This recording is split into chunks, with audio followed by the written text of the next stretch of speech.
All right, Shabbat Shalom and welcome to United Israel World Union. This is our Sabbath morning scripture study. I'm pleased to be here with you. Thank you very much for joining us. Members of our studio audience can pick up your United Israel calendars. Dr. Tabor sent these to me, and the rest of you will have these mailed.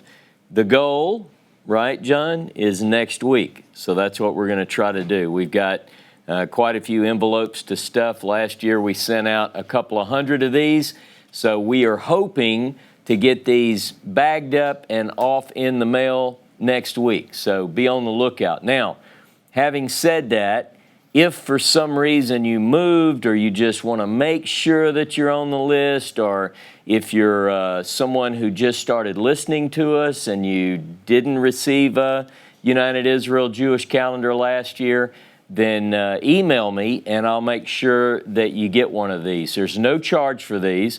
They are gifted to United Israel from one of our supporters, and then we just mail these out, as many as we have, and we've got quite a few. So I can only send one because we're getting to the point where the order is used to, I could have a couple. I might have one in my bag and one in my kitchen and one at the study and one in my office, and now we can't do that any longer, and that's a good thing.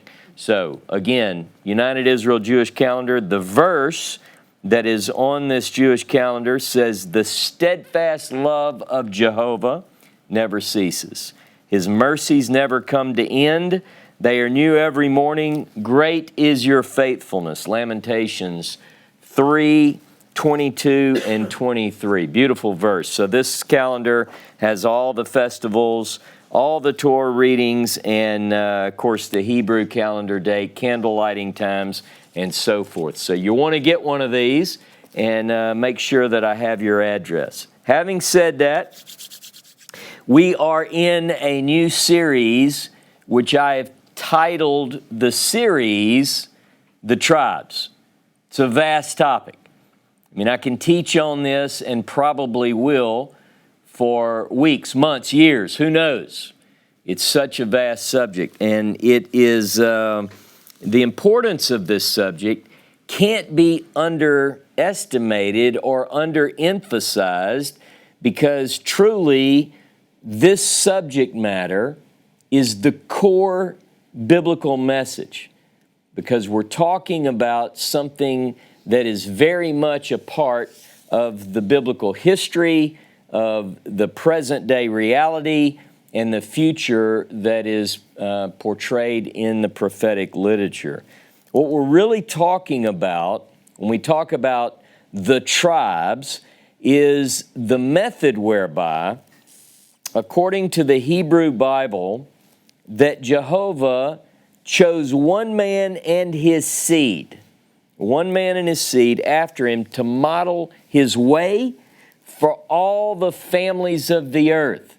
Now, some of the passages that I will quote throughout this series, you'll become very familiar with them if you're not already.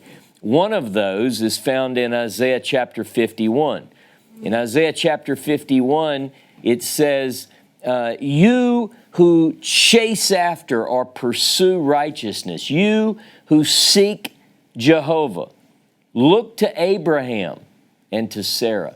This idea is to look back to this one man and his family, because that's where the plan begins. We're really talking about the plan of the ages, the plan of God according to the Hebrew Bible. Now, if you don't believe in the Hebrew Bible, then you're not going to believe that this is a plan of God. But if you believe in the Hebrew Bible, you're going to see very clearly, and even more and more clearly as we work through these essential points, how important this one man and his family really are to bringing about the ultimate realization of God's plan for humanity. Now, the end result of God choosing one man and his family to model his way is something that is very essential, and I'm going to be talking about this today, and that is this: it's very clearly articulated in the text that ultimately the intended result of God choosing Abraham and his family is so that blessing will ultimately be to the ends of the earth. That blessing will come to, as the Hebrew Bible puts it, all the families of the earth. In Hebrew, kol mishpakot ha'adamah. All the families of the earth will ultimately receive great blessing to and through, because the plan flows to and through this one man and his family. Very, very important. Now, this phrase, kol mishpakot ha'adamah, occurs 3 times in the Bible. It's twice in the patriarchal narratives and once in the prophet Amos. Now, I'm going to cover these, and I'm going to cover much more. But I want to begin today's class because I've titled today's class, The Passing of the Patriarchal Plan. Now, a lot of you who've known me for many years know that often I'll get an idea and it will sort of change throughout the week, and then when I sit down on Friday evenings, it changes and morphs a little bit more, and then sometimes during the night, I don't know if it's just a dream or what, but I'll wake up and I'll say, oh, so it's sort of shifted, but I'll stick with the title I came up with because it's already on Facebook and YouTube. So, the passing of the patriarchal plan. But I want to zoom in on something which I'll bring up in a few moments, which really narrows the focus of this class even tighter than the idea of just the passing of the plan. I'm going to narrow that slightly, but I want to begin today's class by focusing on this idea that all the families of the earth will be blessed. And I want to read several passages to you that sort of reiterate this, okay? What we want to do is, it's one of the topics, when I talk about the tribes, it's one of the topics where people go, well, tell me briefly, what's this thing about the tribes? And you're like, well, briefly is kind of difficult because here it is, right? I'm reminded of my friend Dr. Robert Eisenman in the 90s, I guess. I was at a conference, and he had just published his huge, it's about this thick, it's on James, the brother of Jesus. And I was at Rice University, and he had given an eloquent lecture on the subject matter of the book, and a little dear old lady stood up in the front row, and she was holding his book, and she said, Dr. Eisenman, could you please give me, in a nutshell, what your book is about? And very frustratingly, he did this. He said, my dear woman, this is a nutshell. So it's like you can't hardly narrow this down. We have to build this subject from the ground up. If you leave Abraham out, if you leave the patriarchal narratives out, you miss the foundation, the bedrock of the subject matter. So we've got to work through. We've got to work through the entirety of Scripture to develop this theme, and we should want to do that. We should want to know what Scripture says about this subject. So beginning today, I want you to go with me to the book of Bereshit, to Genesis chapter 12. Thankfully, we have our dear friend John Baruch Perry, who does a good job of recording what I ultimately come out with on Saturday mornings. So you will probably, within a few hours after this class, be able to download and print his notes. My notes are not easy to follow. His notes are very good, and they follow the teaching that I present. So if you miss some of these verses, I'm sure John Baruch Perry will capture them for you. Thank you, John. Now, beginning in chapter 12, verse 1 of Genesis, now Jehovah said unto Abram, get you out, lech lekah, walk for yourself, get out of your country, from your kindred, from your father's house, to the land that I will show you, and I will make of you a great nation. And I will bless you and make your name great, and you shall be a blessing. And I will bless those that bless you, and curse him that curses you, and in you all the families of the earth will be blessed. So I like to point out that the plan indeed involves a blessing which will be bestowed upon Avram, who is later called Abraham, and his seed. Last week I taught on the seed of Abraham. I introduced this idea of the passing of the baton from one generation to the next. But notice that everything culminates in blessing to all the families of the earth. This is one of our three passages which mentions Kol Mishpakot Adamah, all the families of the ground, you might say, the earthlings, right? I mean, it's really the groundlings. Everybody on earth will ultimately be able to receive blessing because of this Abrahamic promise. Now, notice I'm going to start talking about the promises that God made to Abram and his descendants, because I think a lot of times people get off in their understanding of the Bible because they assume certain things. Either they hold God to promises he didn't make, or one thing or another causes them to not root their ideologies in Scripture. Now, go with me.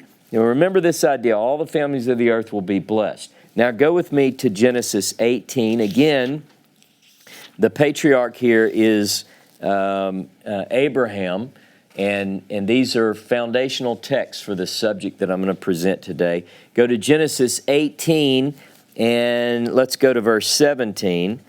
And Jehovah said, "Shall I hide from Abraham that thing which I intend to do? Seeing that Abraham shall surely become a great and mighty nation, and all the families of the earth shall be blessed in him. For I know him, that he will command his children and his household after him." Here we're talking about the passing of the plan. "And they shall keep or guard the way of Jehovah," which is here defined as to do justice and judgment, "that Jehovah may bring upon Abraham that which he has spoken of him."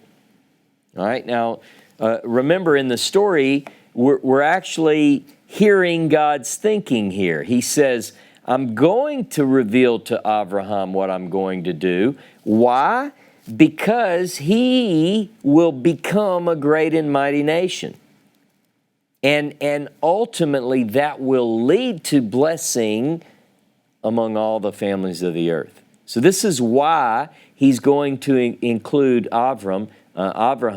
Notice that he says, because I know him. Now, what does he know about Abraham?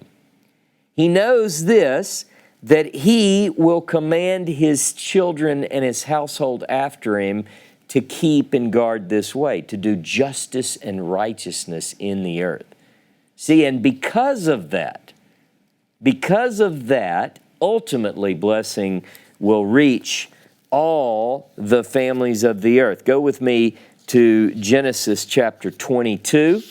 Genesis 22.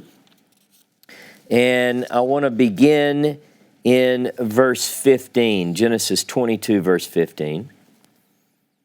"And the angel of Jehovah called to Abraham out of heaven the second time and said, By myself I have sworn."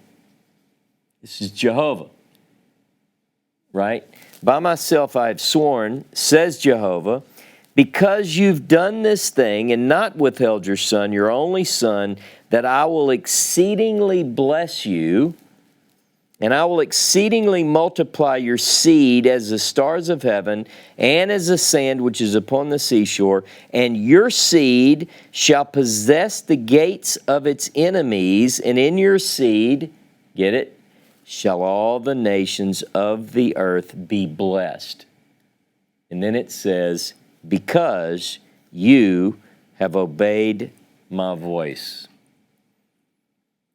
Because Avram obeyed the voice of God, and he knows, God already knows that he's going to pass this on, that he can be trusted to help bring about the ultimate blessing, which will be to all the families of the earth. Now, along the way, I want you to notice that there are certain things which he swears. Now, this is Jehovah says, by myself I have sworn. Imagine the Creator making an oath that all of this is going to take place. Great blessing, possession of the gates of the enemies. Your seed will be more numerous, innumerable, like the sands of the sea, the stars of the heaven. Now remember in Genesis 15, when God reveals to Avram, who doesn't have children at the time, that his seed will be as the stars of the heaven. It says in verse 6 that he trusted Jehovah and it was counted to him for righteousness. So one who models the way of righteousness and justice for the whole earth must himself be righteous. So this is who God is choosing, he and his seed after him, for a very important task. Okay, now go with me to chapter 26. The plan is going to pass to Abraham's son Isaac, and I'm going to read verses 1 through 5. Genesis 26, verse 1. And there was a famine in the land beside the first famine that was in the days of Abraham. And Isaac went to Abimelech, king of Palestine, to Gerar, and Jehovah appeared to him. Now, Jehovah's appearing to Isaac, okay, Abraham's son, and said, "Don't go into Egypt, dwell in the land which I shall tell you of, sojourn in this land, and I will be with you, and I will bless you. For to you and to your seed I will give all these countries, and I will perform the oath which I swore unto Abraham your father. And I will multiply your seed as the stars of heaven, and will give to your seed all these countries, and in your seed shall all the nations of the earth be blessed." See, there's our phrase again. Now notice why. Because Abraham obeyed my voice, kept my charge, my commandments, my statutes, and my laws. So he tells Isaac, don't go into Egypt, stay here, sojourn here, and I will now bring to pass through you and your seed the promise, the oath that I swore to Abraham. So this is the passing of the plan. But notice it's tied to an oath that Jehovah made to Abraham. And it's based upon, built upon, it grows out of the main point that Abraham listened to the voice.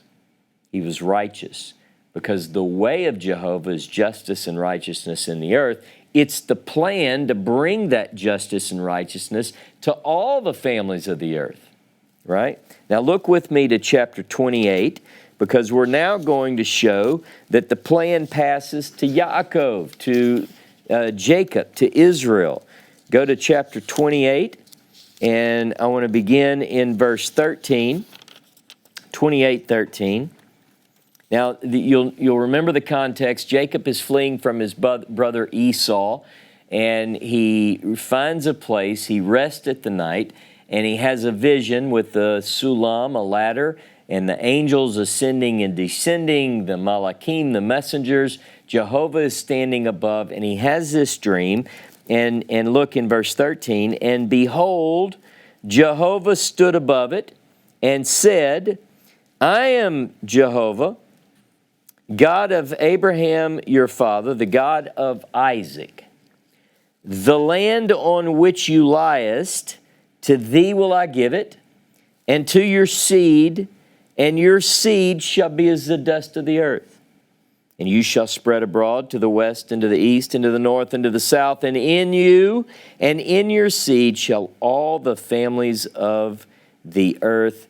Be blessed, and behold, I am with you, and will keep you in all places to which thou goest, will bring you back to this land, for I will not leave you until I have done that which I have spoken to thee of.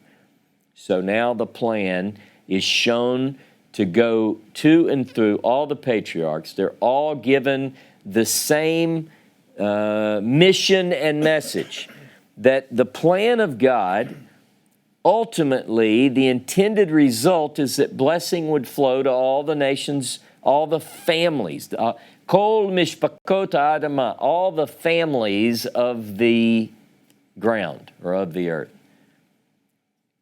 All of them. Kol mishpakot ha'adama. It's told to Abraham, it's told to Isaac. Isaac, I'm going to pass this to you. And you're going to now be the recipient of the blessing and the responsibility to bring it about to pass it on to the nations. And then to Jacob.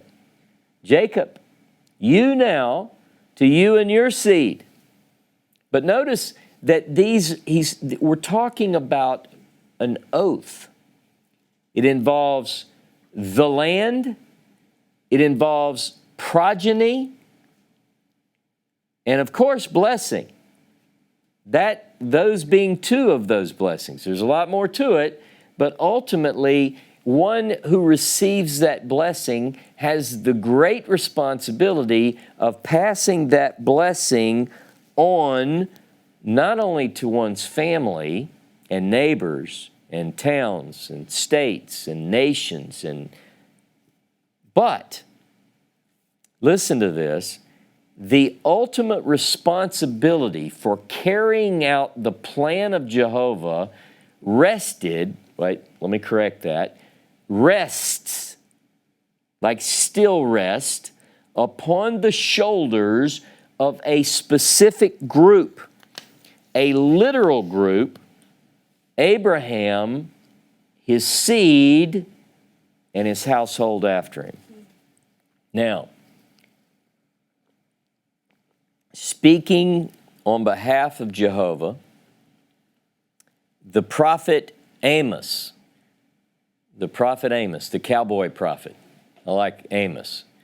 He says, I'm calling him a prophet. He said, I'm not a prophet. I'm not the son of a prophet. I was taking care of the sycamore trees, and Jehovah told me to come tell you this. Remember, and they were saying, don't come prophesy here. And he said, it's not an option. So Amos in chapter 3, verse 2 says, Raket kim yadati mikol mishpakot ha'adamah. He uses that phrase too, all the families of the ground. But here, Jehovah speaking through Amos says to Israel, the descendants of Abraham, Isaac, and Jacob, you only, rak et kim, you only have I known of all the families of the earth.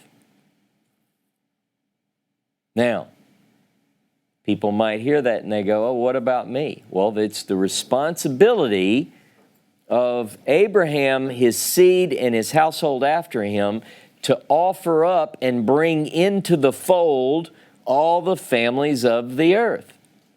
We've talked about this. I've taught on the universal plan of salvation.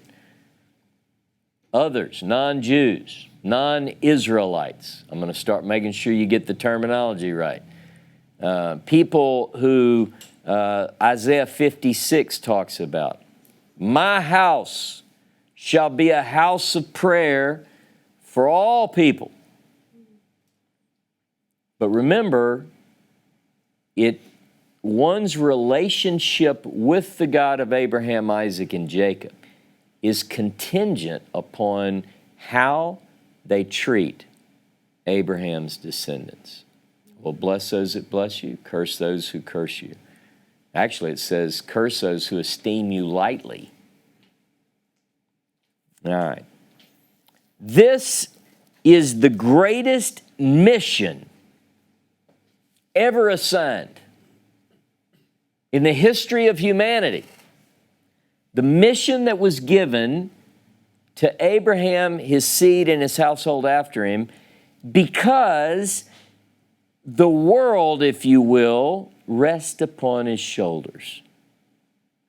The future of the planet has been given to one man's family. And you might say, well, you're overstating that. Not if you believe this book, I'm not. It's not just a chosenness to feel good about yourself. It's a chosenness that is tied directly to this sense of mission.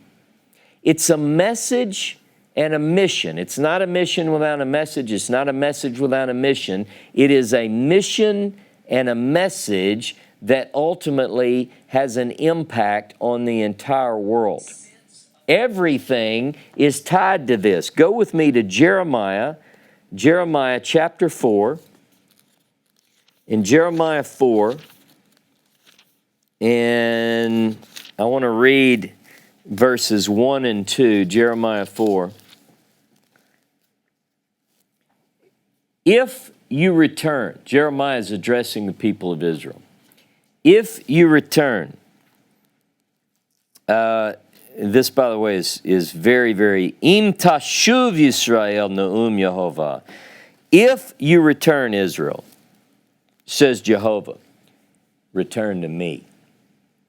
In other words, don't return. Let me be specific, Jehovah says. Return to me. And if you will put away your abominations out of my sight, without wavering, and will swear, as Jehovah lives, in truth, in judgment, and in righteousness, then the nations shall bless themselves in him, and in him they shall glory. When I tell you that Israel has a great responsibility, a great weight, a mission, it says here, Jeremiah says, that if Israel returns and puts away abomination and walks upright and swears in justice and righteousness and so forth, then the nations will bless themselves. See, we went through all those passages about it, and then all the nations will be blessed in him, and they'll be blessed. But it's contingent on Israel returning. Now, part of this tribe series is going to get into, in great depth, the return of Israel. So, im tashuv, if you return, Israel. So I could say, without adding to the Word of God, that the opposite of that is im lo tashuv. If you don't return, then this stuff will not happen. Right? But it says, if you return, return to me. So it's very important that Israel respond to this message, because the universal plan is tied directly to the return of Israel. And we'll get into that. We'll get into that in great depth. The universal blessing, or the universal blessing as we're talking about it today, is part of an oath made by Jehovah to the patriarchs. So I really want to drill this point home. The universal blessing, this idea that blessing will flow to all the nations, all the families of the ground. Kol mishpakot ha'adamah. This is part of an oath. This isn't just some random verse that you can memorize.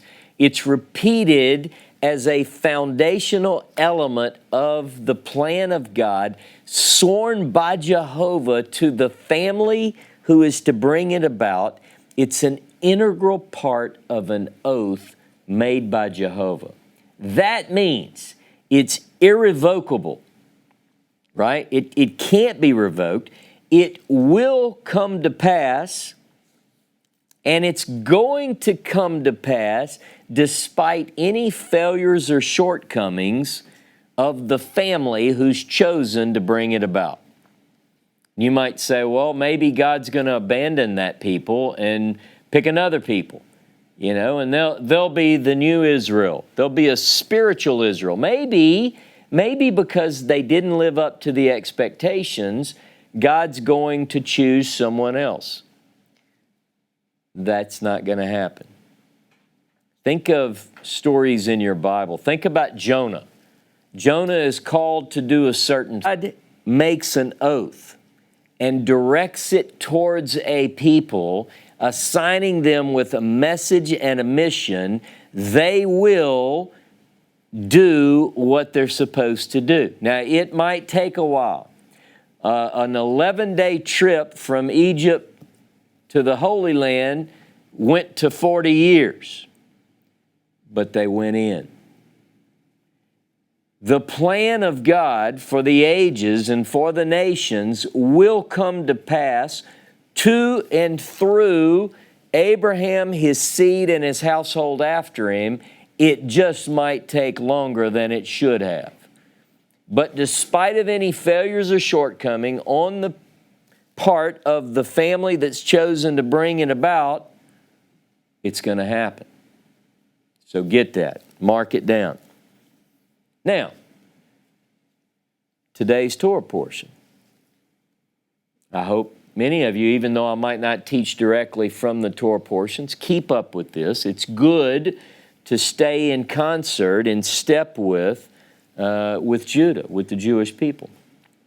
This particular Torah portion is probably, it's one of my favorites. First of all, it's in Deuteronomy, so that already moves it up. But it's Va'et-Kanan. Va'et-Kanan is from chapter 3, verse 23 of Deuteronomy through chapter 7, verse 11 of Deuteronomy, which means that this particular Torah portion, Va'et-Kanan, and I implored, where Moses begins, and I implored of God, it includes the Shema. It includes the Vahavta, Hear, O Israel, Shema Yisrael, Yehovah Eloheinu, Yehovah Echad. And you shall love Jehovah your God with all your heart, with all your soul, with all your everything. These words which I command you this day. This Torah portion has it all.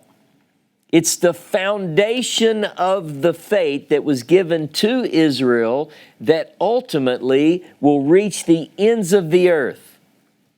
That's the plan.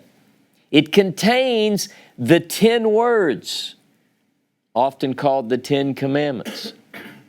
Deuteronomy 5. Everything that is essential. If someone said, Ross, you're going to be put on a desert island and you can only bring one Torah portion with you, I'd say, give me Va'et-Kanan. Because that's all I need to start from scratch if I had to start a whole nother world up. Get on a boat, Ross, you and all the animals, and try to bring maybe 8 people with you. But you can only bring one Torah portion, Va'et-Kanan.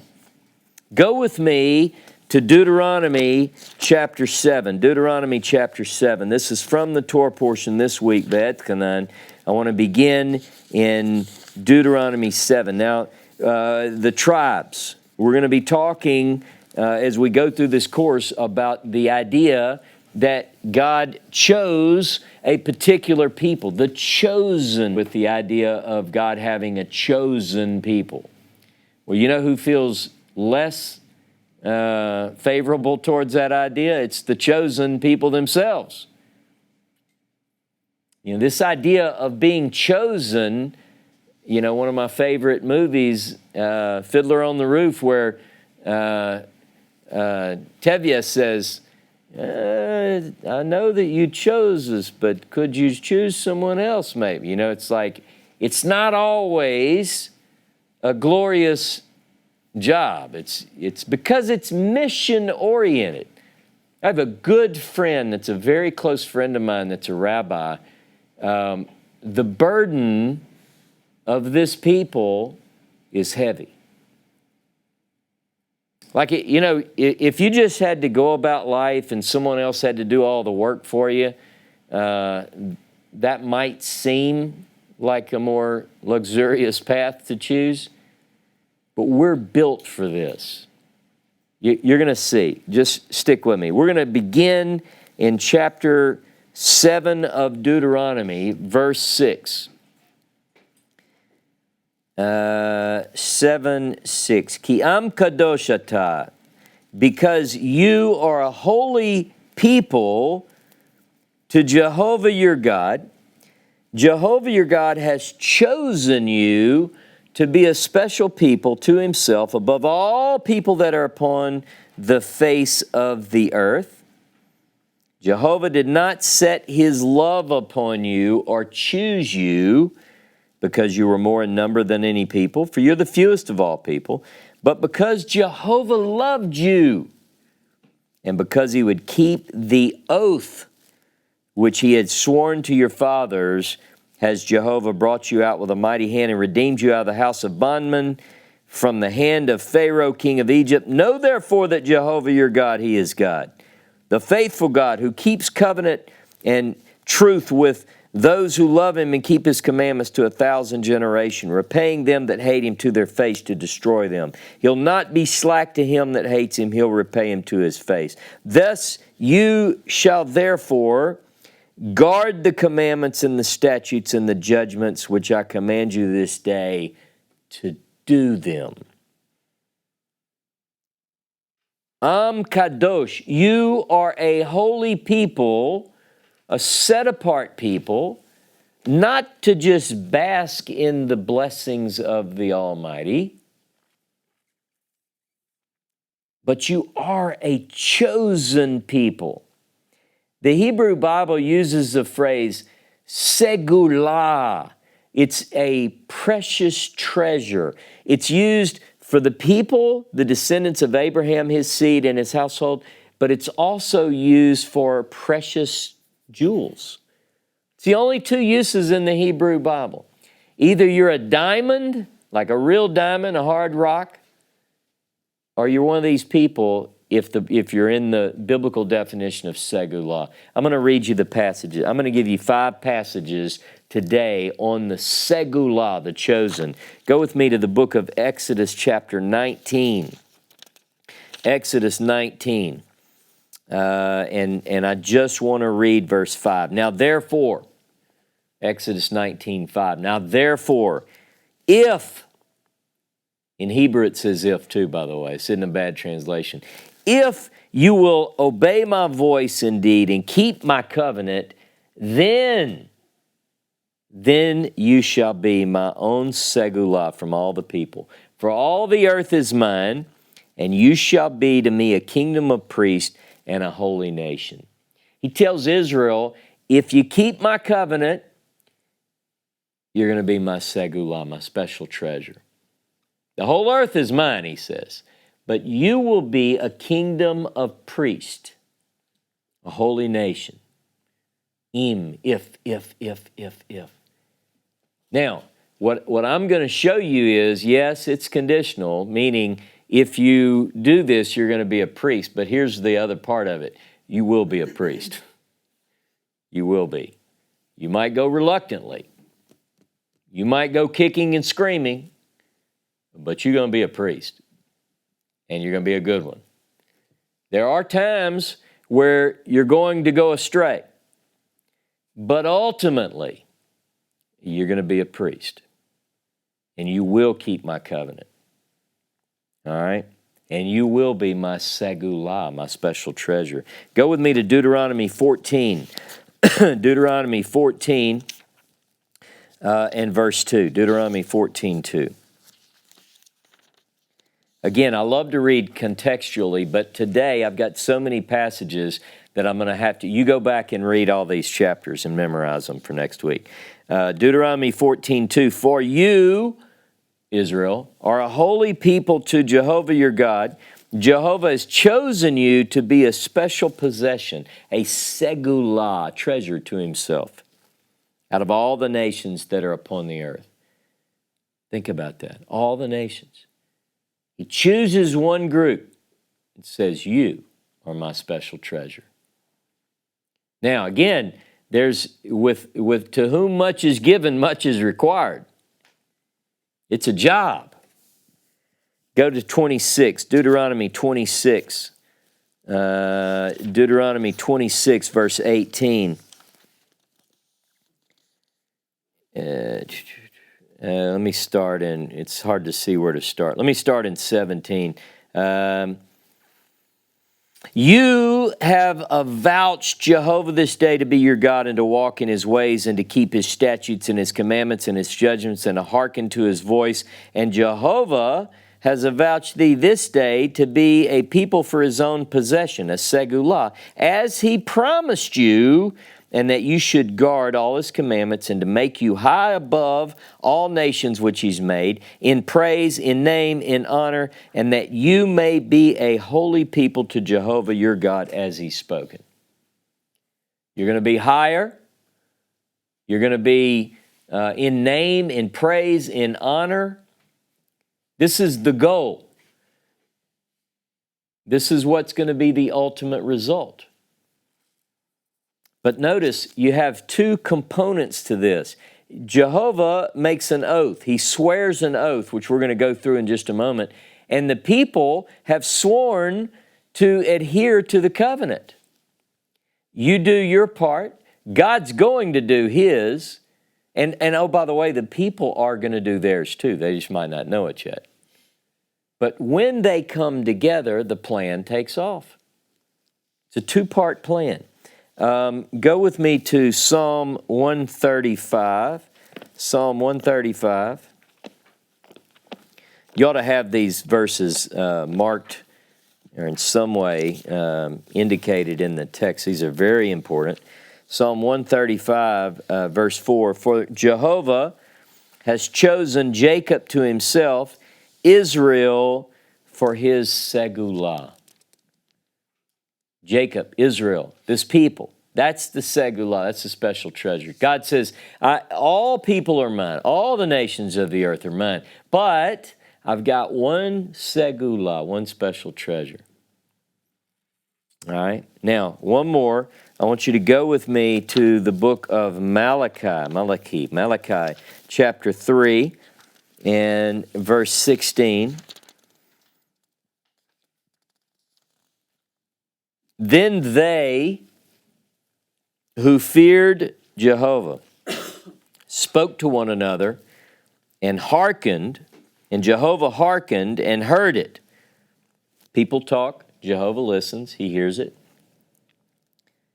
And a book of remembrance was written before him for those who feared Jehovah, took heed of his name, and they shall be mine, says Jehovah, on that day which I appoint as my particular day, and I will spare them as one man spares his own son who serves him. Then you shall return and see the difference between the righteous and the wicked, between him that serves God and him that does not serve him. Now, in the Hebrew Bible, verse 17, and they will be to me, declares Jehovah of hosts, on that day which I am making a segulah, a special treasure.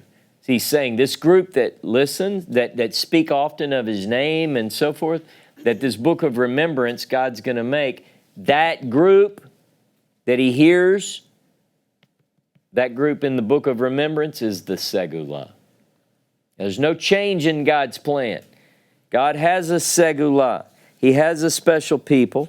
The chosenness, remember, was not because of their number. It's not because you're the biggest group. Right? It's not because you're the most in number, because he says you were the smallest. You know, in many ways, Israel's just tiny, especially in the eyes of the world right now, right? Because not all are visible. We're going to get into that more as we work through this. But I want you to notice that he says, you're not chosen. Deuteronomy 7 says, you're not chosen because you're more in number. You're chosen because of Jehovah's love. See, Jehovah loved the patriarchs.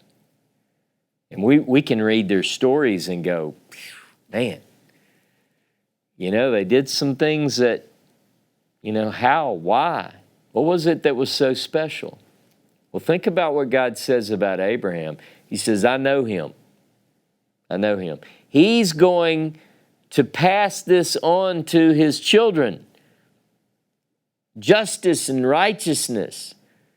because Israel, the descendants of Abraham, Isaac, and Jacob, are unyielding. They're not going to quit.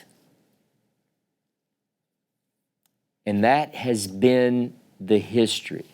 The people who have watched empires try to destroy them, and they themselves, their attackers, their opponents, their enemies, have gone by the wayside. They are in the dust of history.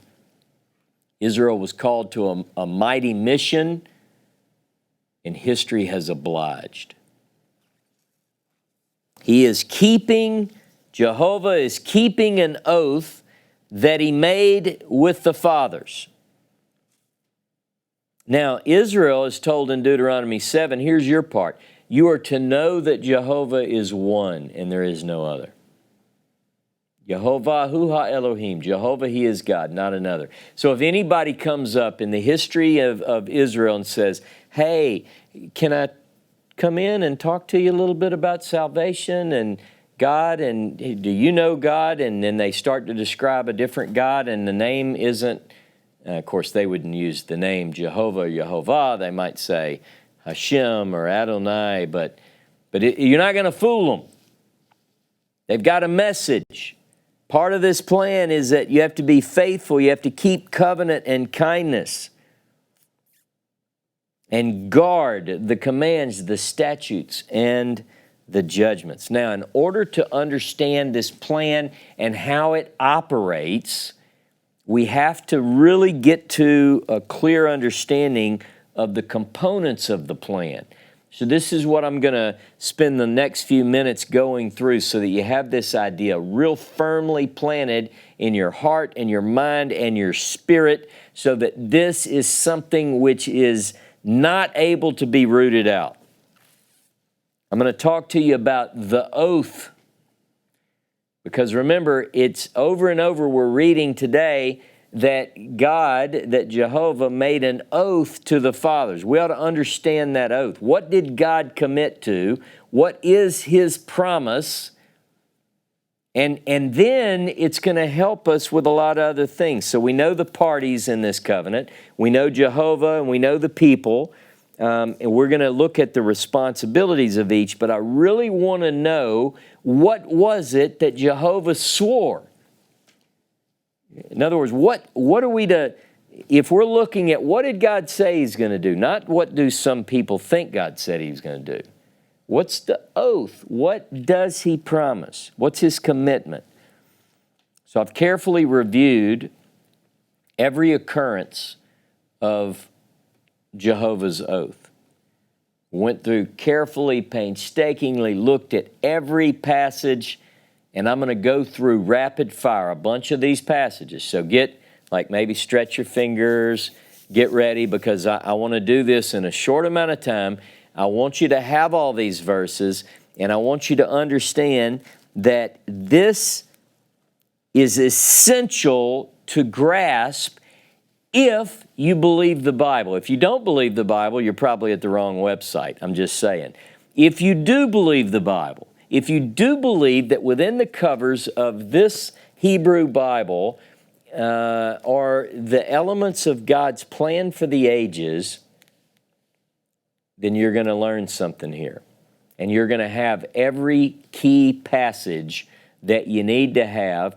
It's not only going to help you understand a correct view of history, but it's also going to give you a very clear vision that can be applied and can be used to look at the modern geopolitical situation.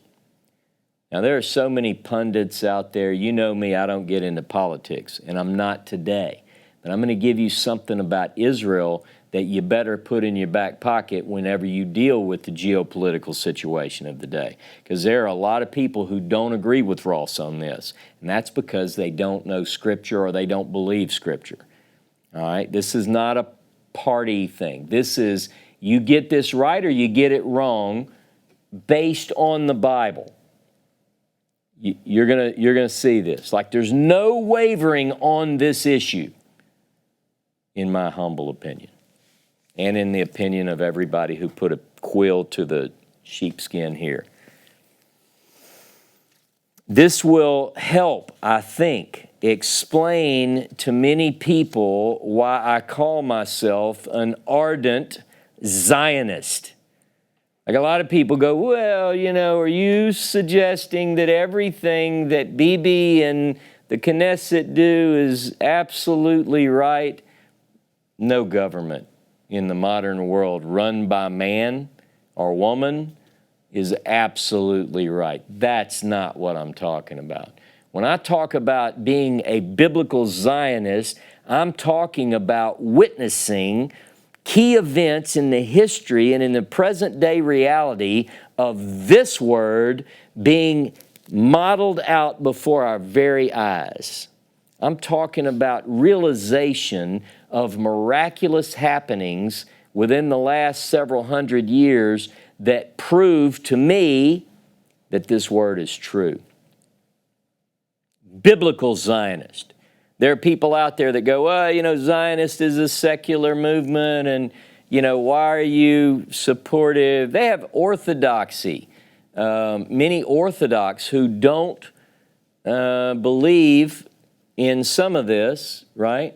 Well, they believe the biblical text, I would say, but they go, well, this current government. Look, don't confuse political stuff with biblical stuff, right? I'll make that clear. It'll be better. All right, so we're going to start, and what got me really changed direction on this late last night and early this morning is something that I read in the Parsha that really stood out. We'll get to that. I want you to go with me. We're going to be talking about the oath, all right? And what was it that God swore? Very important. Genesis. Begin in Genesis, chapter 24. Genesis 24. Excuse me. Verse 7. Now, this is Abraham is talking to his servant. And Abraham said to him, verse 6, beware lest you bring my son back there. Jehovah, the Elohei Hashemayim, the God of heaven, who took me from my father's house, from the land of my kindred, and who spoke to me and swore to me, saying, to your seed will I give this land. Abraham is talking about the oath. He said, God said he's giving me this land. Right? The oath is made to Abraham and his seed after him. The land. Now, I want you to stick with me. Go to chapter 26, verse 3. We read this before, but you were probably not paying attention. 26, verse 3. Hear it now. Sojourn in this land. He's talking to Isaac. And I will be with you and will bless you. For to you and to your seed I will give all these countries and will perform the oath which I swore to Abraham your father. I'll multiply your seeds as a star of heaven and will give to your seed all these countries, these lands, and in your seed shall all the nations of the earth be blessed. Okay? So here's the oath. I'm going to give you what I swore to Abraham. You ready? Land, progeny, right? This is what he's giving. I'm giving you this land, where you are. Don't go to Egypt. Don't be confused. I'm talking about this land, Isaac. This land. And I'm going to multiply your seed as the stars of heaven. Land, seed.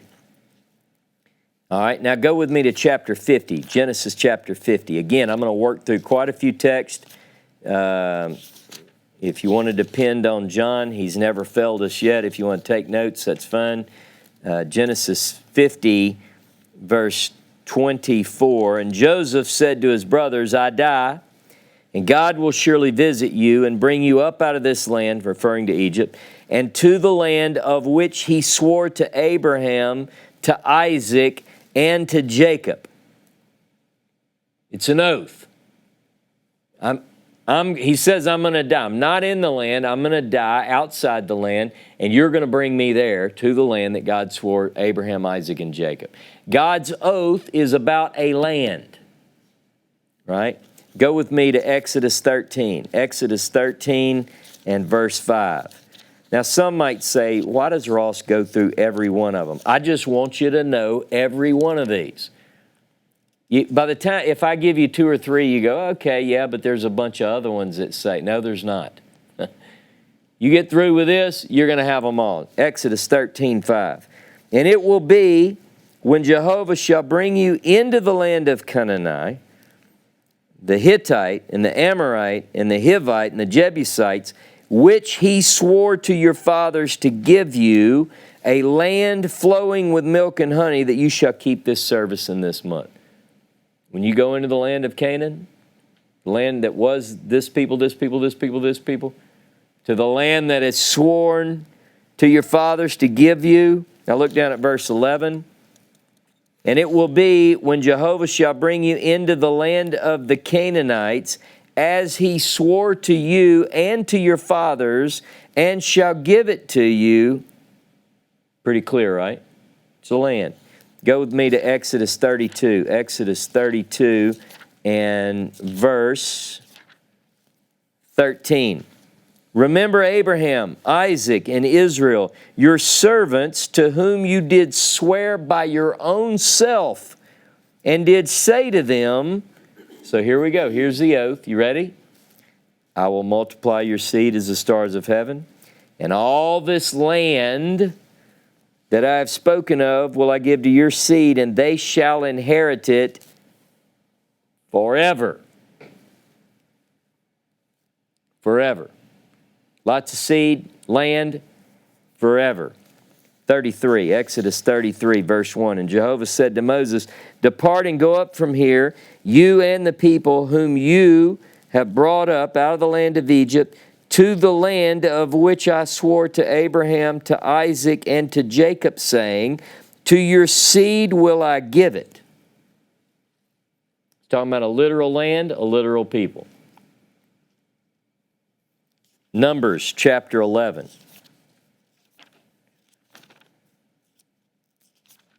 Like I went through these this morning, and even I was going, I don't know, do I need to do them all? Yes, 11 verse 12.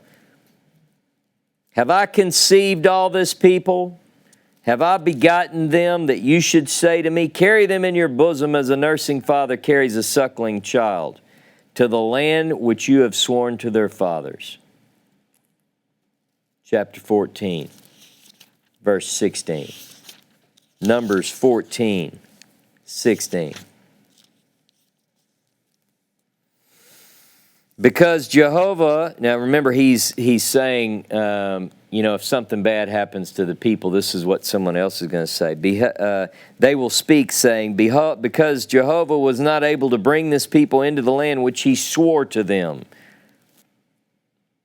It's an oath.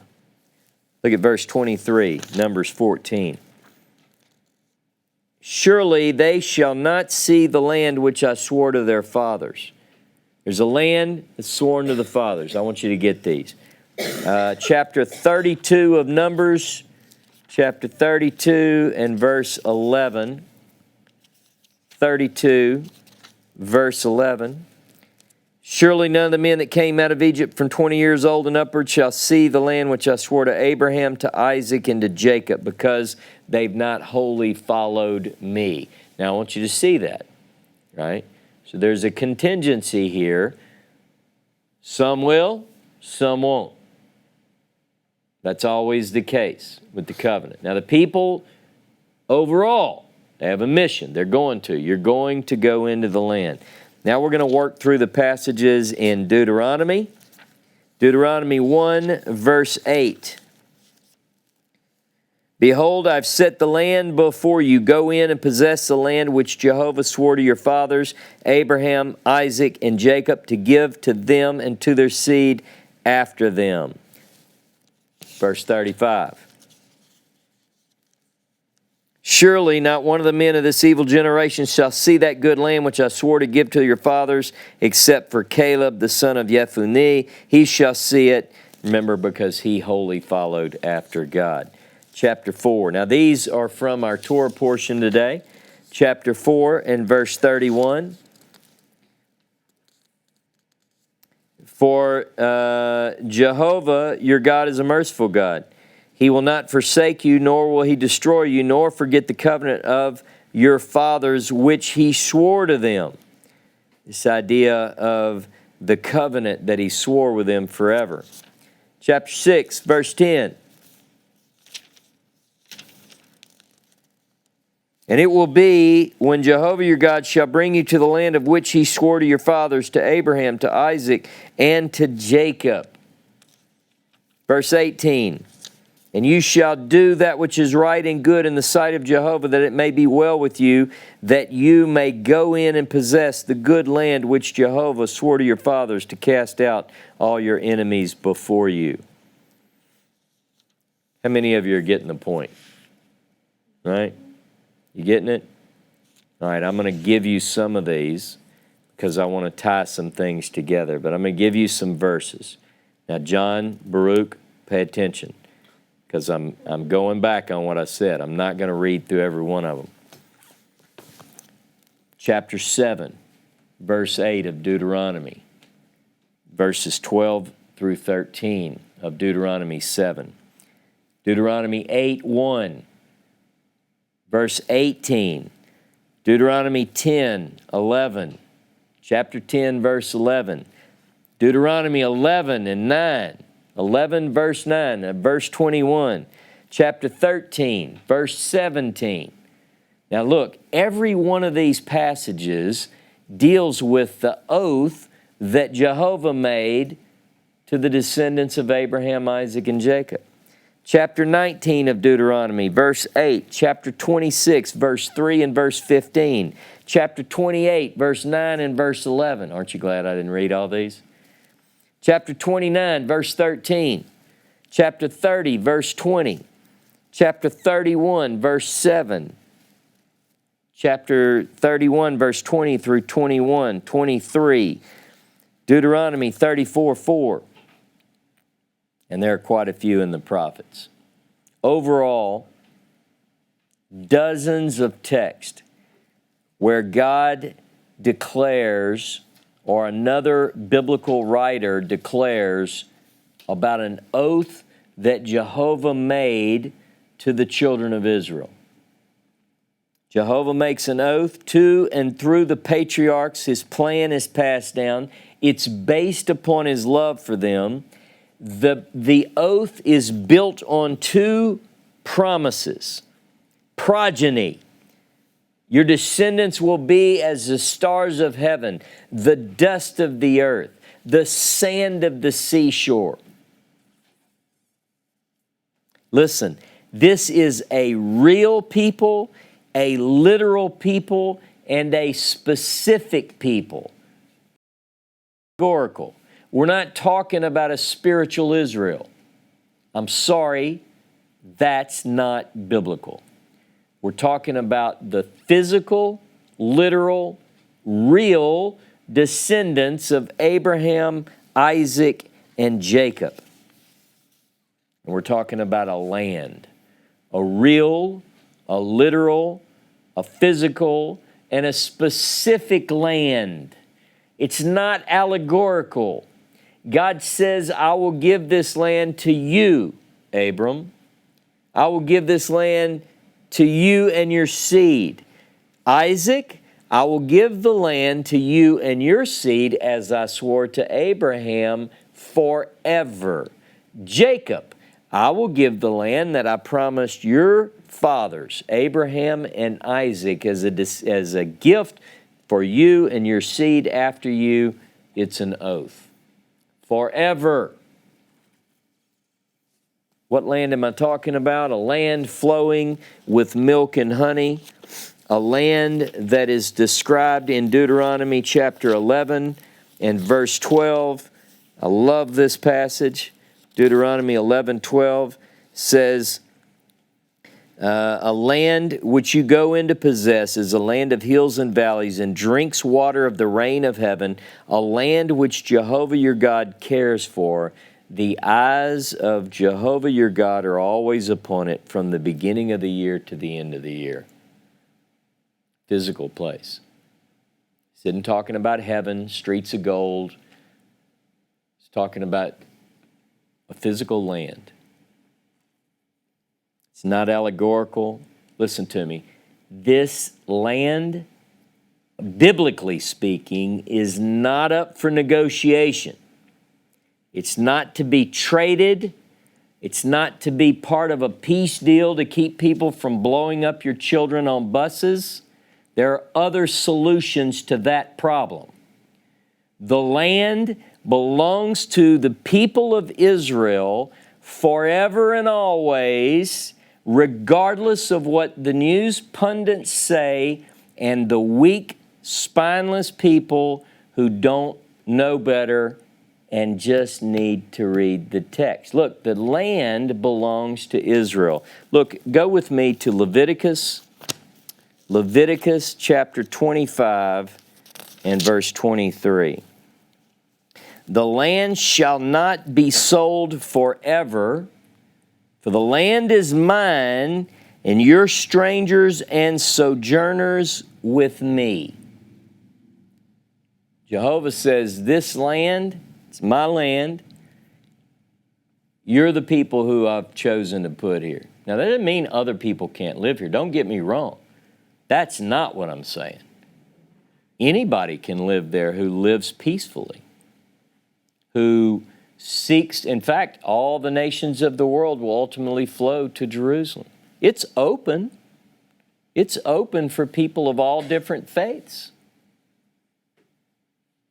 Currently, the land of Israel is a beacon of democracy in the Middle East.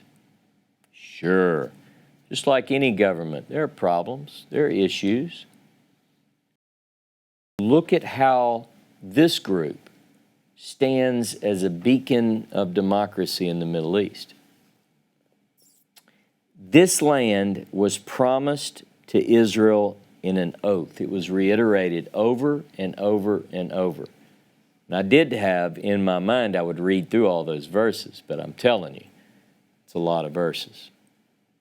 It's a study that you can do on your own. When you read all of those verses, you say, okay, God made an oath about giving a specific, real, literal, physical people a land. Now, this land is called something very interesting. Go with me to Exodus chapter 6. Exodus 6 in verse 8.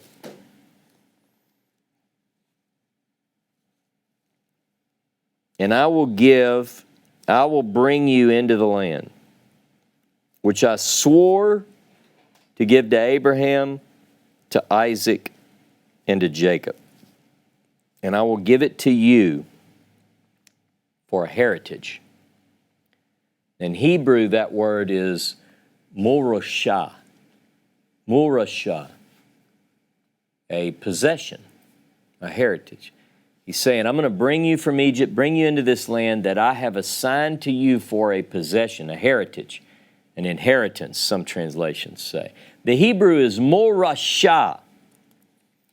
There's only one other thing that the Torah defines as a murashah. Now, I want you to get this. We're talking about the oath, and the oath involves a specific people on a specific land with a specific task that has global implications. The land is the murashah. It's the heritage that Jehovah gave to his people. He gave them one other thing as a murashah. Only one other thing. The land and a key to it. A key that unlocks living in the land. It's like the keys to the house. The key to the inheritance, the key to possessing the land is also called a murashah. It was presented to Abraham's descendants in an awe-inspiring event, the likes of which have never happened since. Deuteronomy chapter 33. Deuteronomy 33, this is the only other occurrence of Morashah in all the Torah. Deuteronomy 33, and I'm going to begin in verse 2. Jehovah came from Sinai and rose up from Seir to them. He shone forth from Mount Paran, and he came from holy multitudes. From his right hand went a fiery law for them. Truly, he loves the people. All his holy ones are in thy hand, and they sat down at thy feet. Every one shall receive of thy words. Moses commanded us a Torah, the Morashah of the congregation of Jacob. When God assigned in an oath the land as an eternal inheritance, a possession for the children of Jacob, he gave them also a title deed, if you will, that contains valuable instructions for staying in that land and living on that land. And it's called the Torah. If you are in the land and not following the Torah, there's a problem. They go together. One is the key or the deed of the property. The other is the property itself. The Bible tells a story about one man's family. It's a physical people. Literal, real, not allegorical, who were chosen, specially chosen, as a segula above all the nations of the earth. Their task was very spelled out. I'm going to put you in the center of the world, basically. You're going to be a light to the nations. You're going to be a kingdom of priests. You're going to model this way because I know that Abraham passed it down to you. You will model this way. And when you do, nations will be drawn to your light. And they'll want to serve me. And they'll want to follow this way. Now, do they do that? And if they didn't do that historically, will they ultimately do that? And when they didn't do it, what happened? Were the people allowed to stay on the land when they violated the deed, the Morashah? Once you take one piece of the Morashah and neglect it or ignore it, living there becomes impossible. And that's what happened. These people, because they failed to follow, were scattered. Now, the truth is, ultimately, all the nations of the earth will be blessed. But what it takes to get to that point, Im tashuv Yisrael, Na'um Yehovah. If you return, Israel. What this series is going to do is talk about the departure, the separation of the people from the land, and how some have come back and others will follow. I want you to join us over the next few classes of this series as we continue to work through and follow this family as if we're following, as the Song of Songs puts it, I love this phrase, bigvei hatzon, in the footsteps of the flock. Thanks for joining us. Shabbat Shalom. We'll take a few minutes and we'll come back with a dialogue. So thanks for listening.